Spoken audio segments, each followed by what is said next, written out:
जय माता दी। स्वागत है फ्रेंड्स आप सभी का मेरे चैनल आदियोगी महादेव में। और आज के इस वीडियो में हम सुनेंगे वरुथनी एकादशी व्रत की कथा। यह एकादशी बैसाख महीने में आती है। बैसाख मास के कृष्ण पक्ष की एकादशी को ही वरुथनी एकादशी के नाम से जाना जाता है। इस एकादशी का व्रत करने से कन्यादान के समान पुण्य प्राप्त होता है। इस व्रत को करने से धन की कोई कमी नहीं होती है। इस एकादशी के दिन भगवान विष्णु के वराह रूप की पूजा की जाती है। वरुथनी एकादशी का व्रत रखने से सौभाग्य मिलता है और सभी पाप धुल जाते हैं। ऐसा माना जाता है कि भगवान विष्णु की कृपा से मोक्ष मिलता है। वरुथनी एकादशी का व्रत बहुत ही फलदायी है। अगर किसी ने गलती से कोई पाप किया है तो वह भी खत्म हो जाता है। भगवान विष्णु के आशीर्वाद से इस व्रत को करने से मोक्ष की प्राप्ति होती है। इस दिन व्रत करने वाले को व्रत की कथा ज़रूर सुननी चाहिए। कथा सुनने के पश्चात ही इसका संपूर्ण फल प्राप्त होता है। तो आइए जानते हैं वरुथनी एकादशी व्रत की कथा। वीडियो अगर आपको ये पसंद आए तो इस वीडियो को लाइक करके ज़्यादा से ज़्यादा शेयर ज़रूर कर दीजिएगा। चैनल पर अगर आप पहली बार आए हैं तो प्लीज़ इस चैनल को ज़रूर सब्सक्राइब कर दीजिएगा। चलिए इस कथा को प्रारंभ करते हैं। भगवान कृष्ण से धर्मराज युधिष्ठिर को वरुथनी एकादशी का महात्म्य बताते हुए कहते हैं कि हे राजेश्वर, वैशाख मास के कृष्ण पक्ष की एकादशी को वरुथनी एकादशी के नाम से जाना जाता है।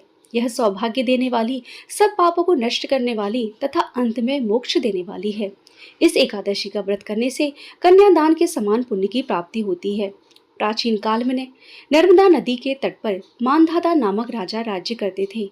वह अत्यंत दानशील तथा तपस्वी थे। एक दिन जब वह जंगल में तपस्या कर रहे थे तभी न जाने कहां से एक जंगली भालू आया और राजा का पैर चबाने लगा। राजा पूर्ववत अपनी तपस्या में लीन रहे। कुछ देर के बाद पैर चबाते चबाते भालू राजा को घसीटकर पास के जंगल में ले गया। राजा बहुत घबराया, मगर तापस धर्म अनुकूल उसने क्रोध और हिंसा न करके भगवान विष्णु से प्रार्थना की। करुण भाव से भगवान विष्णु को पुकारा। उसकी पुकार को सुनकर भगवान श्री हरि विष्णु प्रकट हुए और उन्होंने चक्र से भालू को मार डाला। राजा का पैर भालू पहले ही खा चुका था। इससे राजा बहुत ही शोकाकुल हुए। उन्हें दुखी देखकर भगवान विष्णु बोले, हे वत्स, शोक मत करो, तुम मथुरा जाओ और वरुथनी एकादशी का व्रत रखकर मेरे बराह अवतार की मूर्ति की पूजा करो। उसके प्रभाव से पुनः सुदृढ़ अंगों वाले हो जाओगे। इस भालू ने तुम्हें जो काटा है यह तुम्हारे पूर्व जन्म का अपराध था। भगवान की आज्ञा को मानकर राजा मानधाता ने मथुरा जाकर श्रद्धापूर्वक वरुथनी एकादशी का व्रत किया। इसके प्रभाव से राजा शीघ्र ही पुनः सुंदर और संपूर्ण अंगों वाला हो गया। इस एकादशी के प्रभाव से राजा मानधाता स्वर्ग में गए। बोलिए श्री विष्णु भगवान की जय। यहाँ पर वरुथनी एकादशी व्रत की कथा समाप्त हुई। जो भी भक्त वरुथनी एकादशी का व्रत रख रहे हैं वह व्रत के दिन व्रत की कथा को जरूर सुने, तभी इसका पूर्ण फल प्राप्त होता है। साथ ही एकादशी व्रत में सही समय पर पारण करना भी बहुत ज़रूरी है। पारण का समय क्या रहेगा उससे संबंधित शॉर्ट वीडियो मेरे चैनल पर है, आप वो वीडियो देख सकते हैं। किंतु यह बैसाख का महीना है, जो लोग एकादशी का व्रत नहीं भी रखते हैं उन लोगों को इस महीने में अधिक से अधिक नाम जप, ब्रह्म मुहूर्त में स्नान और दान आदि ज़रूर करना चाहिए। और इस एकादशी का पुण्य फल बताते हुए कहा जाता है कि इस एकादशी का व्रत करने से 10,000 सालों तक तप करने के बराबर फल मिलता है। जो फल सूर्य ग्रहण के समय 1,00,000 भार के स्वर्ण दान करने से मिलता है वह इस व्रत को रखने से मिल जाता है।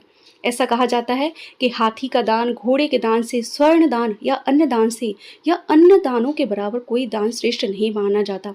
अन्न दान से देवता, पितर और मनुष्य तीनों तृप्त हो जाते हैं और इस एकादशी पर कन्यादान और अन्न दान दोनों के योग के बराबर फल प्राप्त होता है।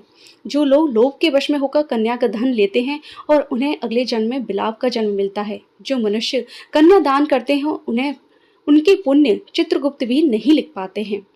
इस दिन कांसे के बर्तन में भोजन नहीं करना चाहिए। मांस, मसूर, दाल, चना, शाक, मधु, दूसरे का अन्न, संभोग तथा दूसरी बार भोजन नहीं करना चाहिए। एकादशी के दिन सुबह ब्रह्म मुहूर्त में स्नान करने के बाद साफ स्वच्छ धारण करें, व्रत का संकल्प ले, भगवान विष्णु की विधिवत तरीके से पूजा आराधना करें। व्रत की कथा सुबह के समय ही सुनी जाती है। कथा सुनने के बाद पूरे दिन हरे कृष्ण मंत्र का जाप कीजिए।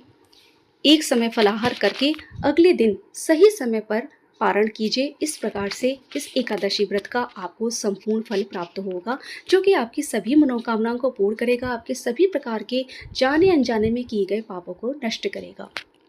इस वीडियो में फ्रेंड्स मैंने जो भी जानकारी आपके साथ शेयर की है, यदि ये जानकारी और आज मेरे द्वारा सुनाई गई ये कथा आपको पसंद आई है तो प्लीज़ इस वीडियो को लाइक करके ज़्यादा से ज़्यादा शेयर ज़रूर कर दीजिए।